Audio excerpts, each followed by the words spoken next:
I hereby call the Kansas County Health and Human Service Committee to order. Gentlemen, in front of you, you have the copies of the minutes from the last meeting. Any corrections or additions? If not, I'll entertain a motion to approve. So move.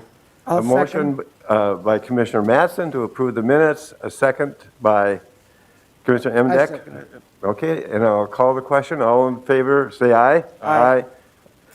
Approved unanimously by the three commissioners, including myself, or two commissioners and myself. Also, you all received copies of the bills to be paid, and are there any questions or comments? If not, I'll entertain a motion to approve. I'd move on the bills, Mr. Chair. I'll second it. A motion by Commissioner Emdek, a second by Commissioner Mattson. I'll call the question. All in favor, say aye. Aye. Approved unanimously by the quorum of three commissioners. Now, I would like to call upon Supervisor Corinne Tarkelson. And just before you start, I'd just like to add a comment. I've been seeing quite a bit of you on Zoom lately, and I want to thank you for your advocacy for the mental health people we serve that may have concerns about their mental health issues. And our meeting that we had on the 18 county consortium with Representative Baker and Representative Erdahl this past week. And I want to thank you for all your good comments that you've had and your advocacy for them and good points. And it was a very good meeting, so thank you. All right, thank you very much. I appreciate that. And now, according to the agenda, the first two items that you have, we are not going to address them because we did not receive the report, correct? Right. Those are for the mobile crisis grant, and there is a debate about pennies here and there between DHS and our contract, or our proposal. So it just didn't get done with the delay in some of the things that DHS are doing as far as contracts right now. So we'll be seeing those at the next meeting then. Yeah, the contract for Woodlands will come at the next meeting on. Hopefully that whatever the first meeting in January will be, we'll be able to do that. One more thing for that meeting too. Okay. Proceed with other four contracts. All right. I believe you have. The first contract up that I have today then is for Woodland Center's community support contract. Last month, we had, the board had accepted the grant that we had presented and was granted by DHS for the community support grant. This is a grant that we do every 2 years. And then part of what we do with that grant is we then grant it out or contract it out to Woodland Centers to be able to provide our community support services. Okay. On the amount that, it's a 2-year grant, the amount is $550,126. That is a consistent amount that we've had for a number of years. The grant that we get from the state has remained consistent in their amount for a number of years, and then the portion of that we give to Woodlands has also continued to be consistent. What this is for community support services. It's that ability, if you're looking at that continuum of care about mental health, it's one of the community resources and services that we need and have available to us through Woodland Centers. It's really working with people of mental health, with mental health needs to be able to look at what are those community, how do I best integrate into the community? What are some of those skill building needs that I have, and how can I get supported in learning those skills? They do a lot of group work. They do a lot of the journey house, the journey home, if you've heard of that ability to have people with mental health being able to come together, to be able to learn skills, to be able to look at some of the social and emotional things that they need to work on to be able to help them to be integrated into the community and be able to be successful at their recovery. And so this contract allows Woodland to provide those services based on the funds we receive from DHS for the community support grant. Okay. Any questions from the board? If not, I'll entertain a motion. I'm a little bit, I'd move on that, but I have a question. Okay. Okay. I'll move on the contract. Okay, a motion by Commissioner Emdek to move on it, second by Commissioner Mattson. Questions or discussion? Yeah, and we might be talking about two different things, but I thought you said as you started your presentation that we approved it. Last. Yeah, what we approved is getting the grant from DHS. Now we're actually doing. This is doing the contract with Woodlands to provide the Thanks for service. that clarification. Passing on the money. Okay. Any other questions, comments? Okay, I'll call the motion, or I'll call for the vote. All in favor, say aye. Aye. Opposed, same sign. This, for the record, there's 3 county commissioners, Commissioner Emdek, Commissioner Mattson, and myself voting. Proceed. All right, the next contract up is what we call our contract that's between the county and Woodland Centers for community support, the Family Community Support Grant, which is very similar to what we just discussed in the adult world, but this is Woodland using those funds to do the same with children and their families. They focus a lot on group activity with kids, being able, again, building those skills. How can they integrate and be successful in the community, in their school, in the work that they need to be doing. And it's really focused on building those skills and being able to develop that support for them and the families. And again, it's one of those continuum of care when you look at that across the board in mental health. This is ability to provide some of that community work that they're able to do. The amount of this is $23,180. This, again, is been a very consistent amount that we have provided to the to Woodland Centers to do these services to these families and children. One of the hopes of this is that ability to, if they're able to meet those needs for that family and that child, it would be someone that maybe would not need to come into us to be able to provide case management for them. And so it's a prevention if you look at it from that angle as well. Okay. Any questions or comments? May I have a motion to approve? So moved. A motion by Commissioner Mattson and a second by Commissioner I'll Emdek. Okay. Any further discussion? Any other discussion? If not, I'll call for the question. All in favor, say aye. Aye. Opposed, same sign. Passed unanimously. Okay. Next one. All right, next up is, the next two are our contracts as it relate to our chemical use assessment contracts that we have. The first one up is Project Turnabout.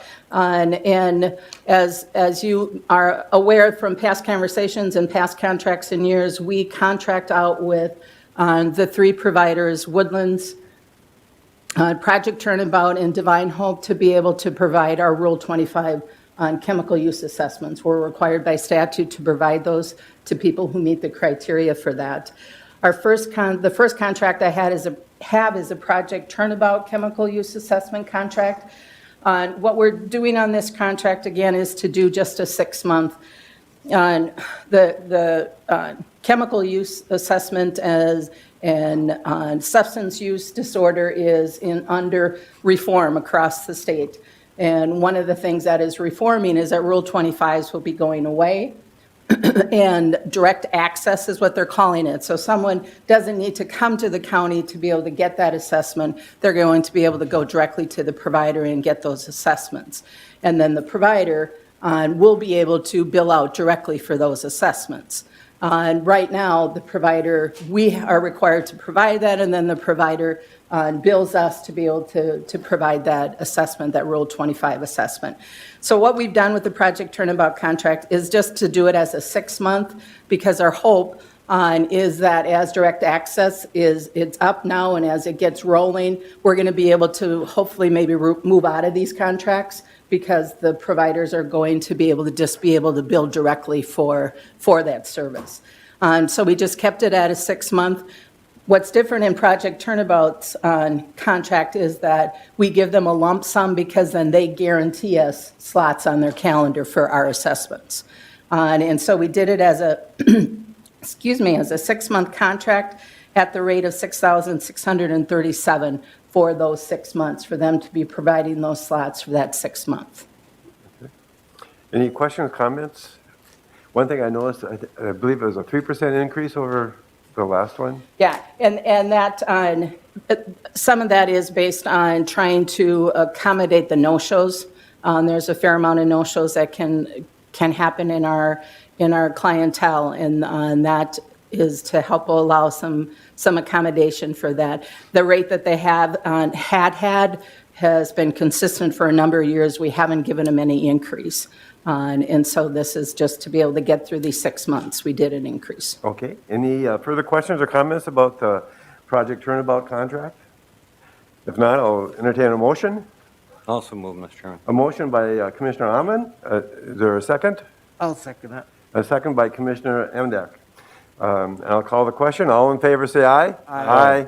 Opposed, same sign. Passed unanimously. Thank you. Proceed. All right, now the next one is our Divine Hope Counseling, and again, this is again for the substance use assessments.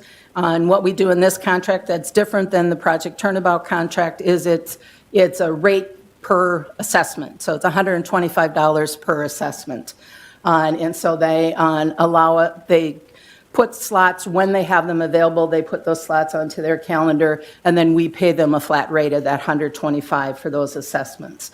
So they're not guaranteeing us any a certain amount of slots. They put them on our calendar based on their availability, and then they bill us out for the $125.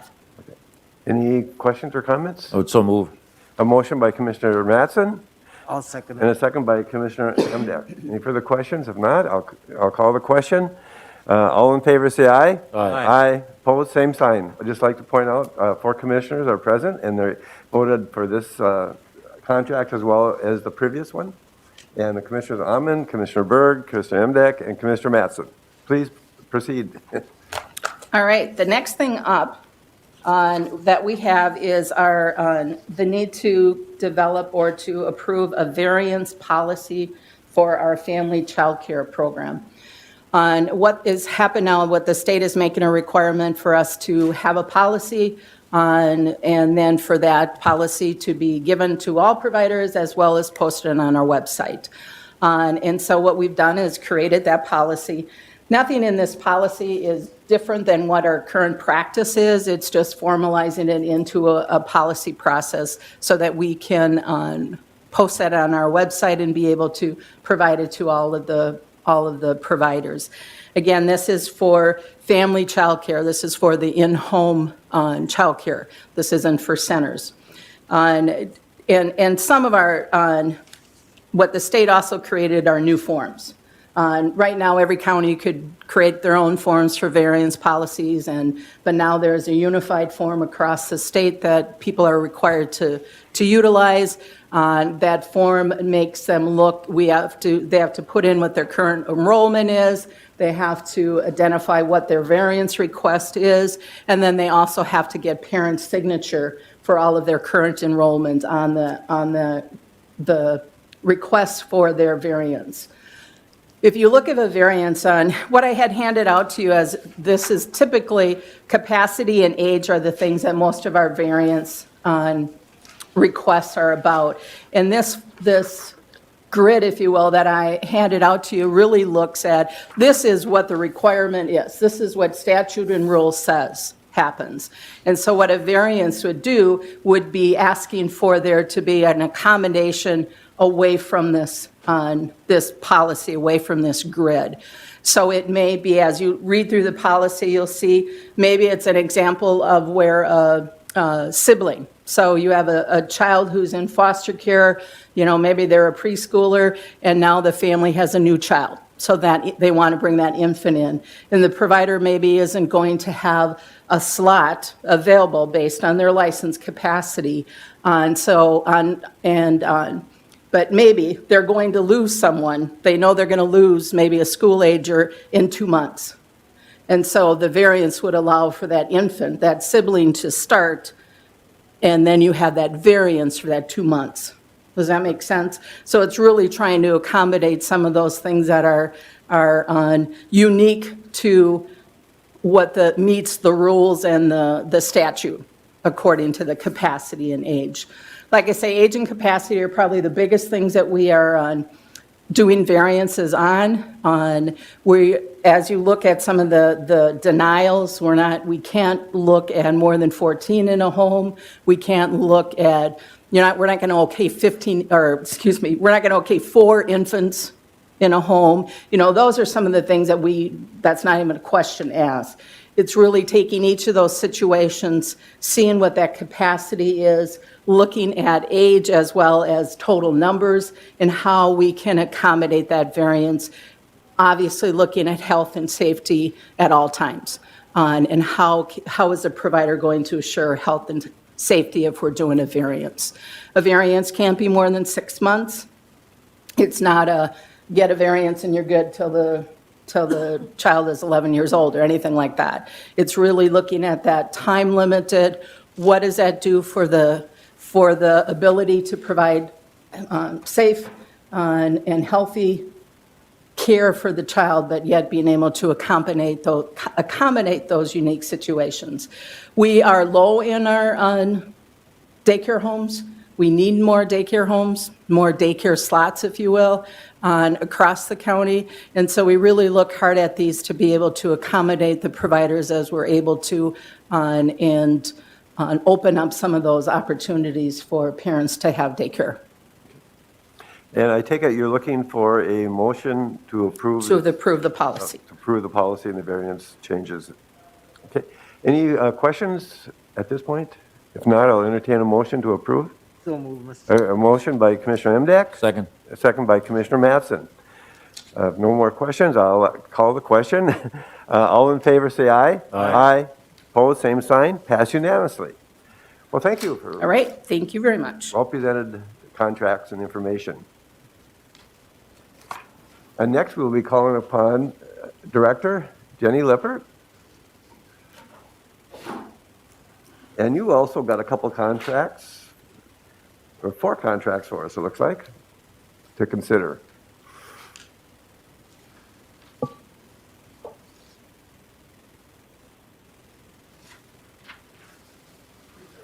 Good morning, Jenny.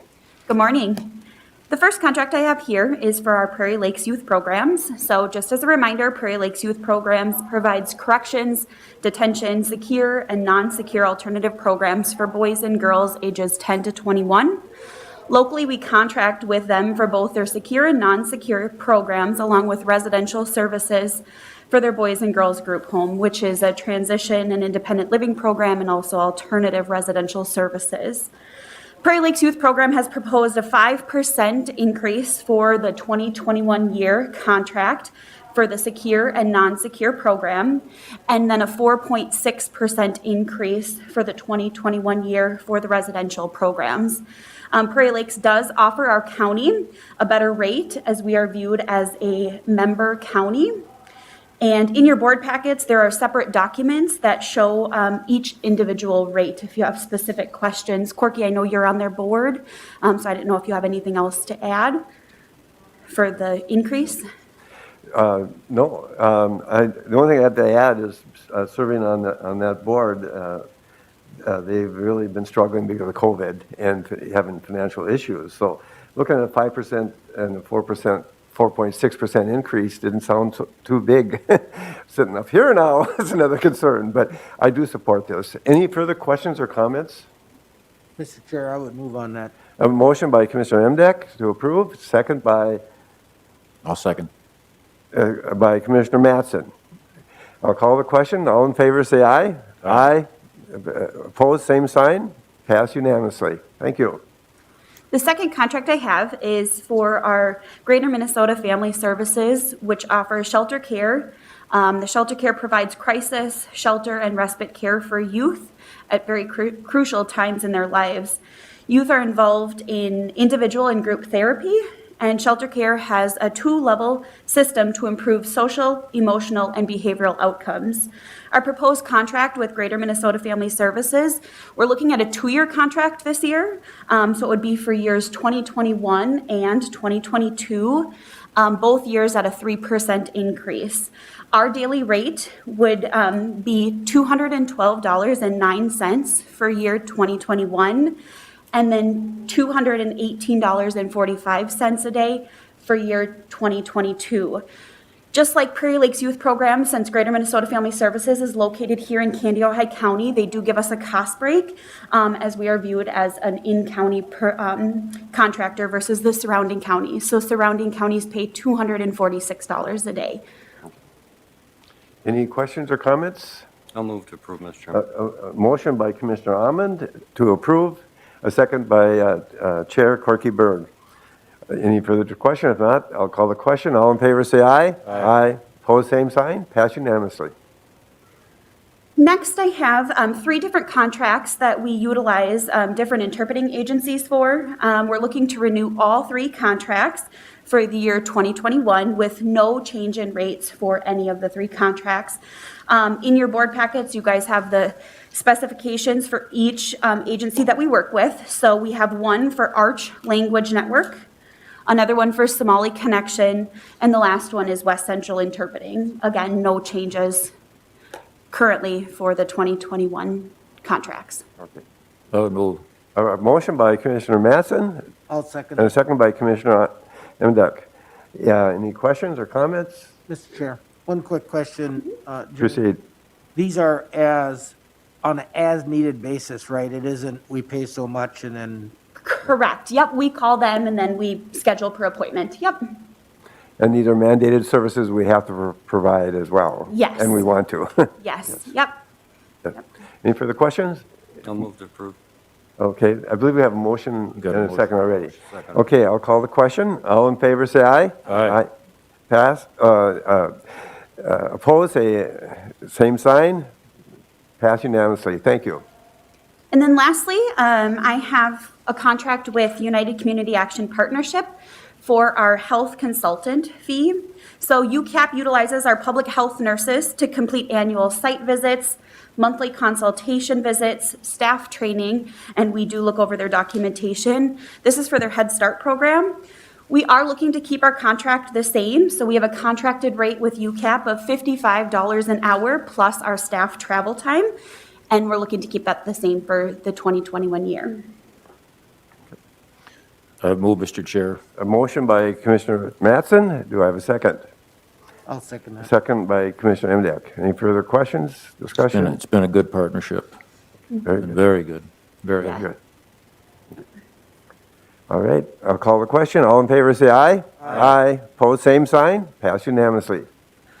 So next up, I'm just going to do a quick COVID-19 update. There's been some changes as we know the vaccine is coming. So a situational update for our county. We've had a total of 5,047 cases of COVID-19. We are seeing lowered numbers of new cases per day. So we're seeing about 30 new cases per day, when early on we were seeing about 113 new cases a day. So that has decreased, which is very good. 4,426 individuals have been released from isolation, leaving us with a total of 621 active cases currently. We have seen a rise in deaths. Unfortunately, we've had 47 total deaths in our county. 28 of those have been associated with some type of congregate care setting. So we know the first shipments of the vaccine are anticipated to arrive in this area sometime mid-December, later this week, early next week. We don't exactly know for sure right now. This will be a phased-in process, targeting higher-risk individuals first, then working towards the rest of the community as additional vaccine becomes available. There are still a lot of moving parts and changing pieces with the vaccine. We locally at Public Health are working with our community partners as we are planning for the arrival of the vaccine. The state has identified the first group to receive the vaccine. These are healthcare workers in hospitals and clinics, skilled nursing facility staff and residents, along with some select emergency personnel, so EMS and first responders.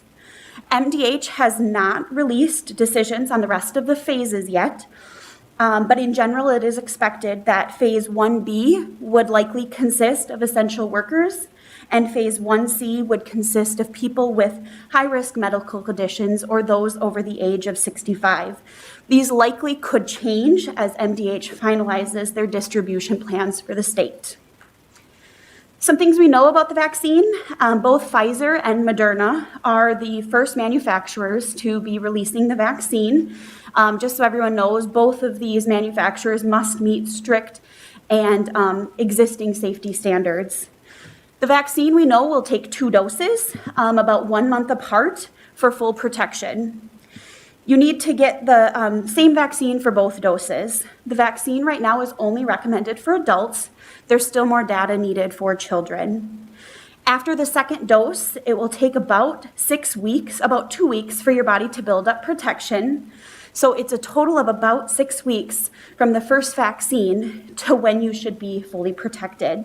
This is another reason why we cannot stop masking and social distancing right away. The vaccine does not come to Minnesota and sit in some type of a warehouse. It goes directly to providers who are enrolled in the MDH vaccine program to give the vaccine. We at Local Public Health have been working with our different local providers to assure they are enrolled with the state and they're ready to give the vaccine when it becomes available to those in our county. We do know that vaccines are really good at preventing people from getting sick, but there isn't enough data yet to show whether someone who was vaccinated can still spread the disease to others. So again, there is a need for masking, staying 6 feet apart, washing your hands, and still following MDH and CDC recommendations, even if you are someone who is getting the vaccine earlier than others. Ultimately, all Minnesotans will have the opportunity to be vaccinated, but it just won't be right away for everyone. Again, as I said, this vaccine is going to be rolled out in a phased approach that will be dictated to us locally from the state. And there's no reason that people need to be on some type of a list. So as the vaccine comes available first, employers or people who live in some type of skilled nursing facility, they'll be notified by that facility. And then as it becomes available to the public, we will be sure to let people know how to get in touch with those who are next on the list for the vaccine. Any questions? Questions, comments? Well, thank you very much for the update, Jenny, and I really appreciate all you and your staff have been doing behind the scenes working on COVID. And it's been a long year for everybody, but even longer for you and your group. So thank you very much. And we're coming to the end of the meeting, and we have another meeting in about 3 minutes, but I do want to say, I want to thank you, Commissioner Amon, for serving on this committee for your term, and appreciate it very much, and all your being a public servant for your many years previously with another governmental agency. So thank you for being part of this and your commitment to the people here.